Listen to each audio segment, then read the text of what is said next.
নমস্কার বন্ধুরা, আজ আমি শাপলা রান্না করব। শাপলাগুলো ছাড়িয়ে নেব।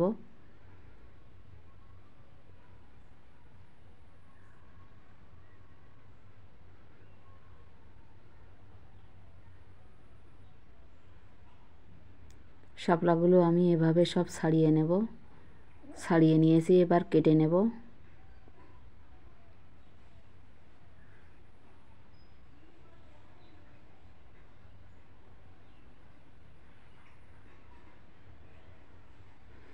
শাপলাগুলো কেটে নিয়েছি, আমি কাঁচা লঙ্কা চিড়ে নেব আর রসুন ছাড়িয়ে কুচি কুচি করে কেটে নেব।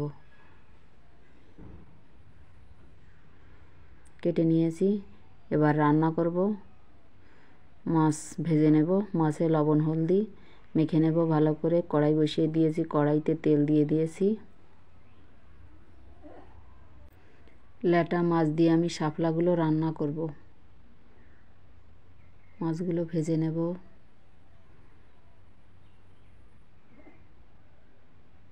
মাছগুলো আমি উল্টে পাল্টে ভালো করে ভেজে নেব।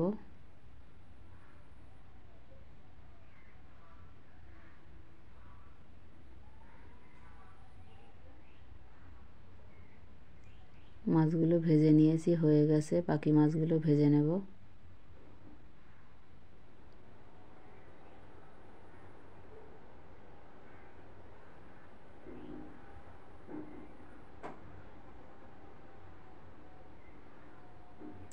আমি রসুনটা তেল রয়েছে, তেলে ভেজে নেব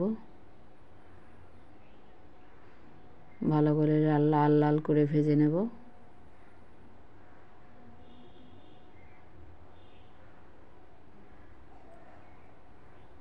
লাল লাল করে ভালো করে ভেজে নিয়েছি। পরিমাণ মতো জল দিয়ে দেব। শাপলায় বেশি জল লাগে না রান্না করতে, আমি অল্প জল দিয়ে দেব। চেরা লঙ্কাগুলো দিয়ে দেব। স্বাদ মতো হলুদ লবণ দিয়ে দেব। আমি এটা একটু জাল করে নেব। মাছটা দিয়ে দেব, মিশিয়ে দেব ঝোলের সাথে। আমি এটা কিছু সময় জাল করে নেব। জাল করে নিয়েছি, দেখুন ঝোলটা কম হয়ে গেছে। শাপলাটা দিয়ে দেব।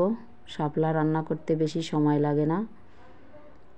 আমি আস্তে আস্তে নাড়াচাড়া করে এটা রান্না করে নেব।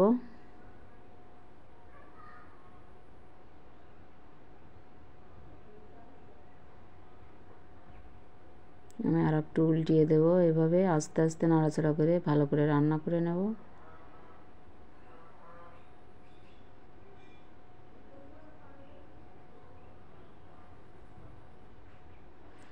রান্না করে নিয়েছি, হয়ে গেছে, নামিয়ে নেব। আমার এই রেসিপিটা যদি ভালো লাগে লাইক কমেন্ট শেয়ার করবেন আর আমার চ্যানেলটা অবশ্যই সাবস্ক্রাইব করবেন।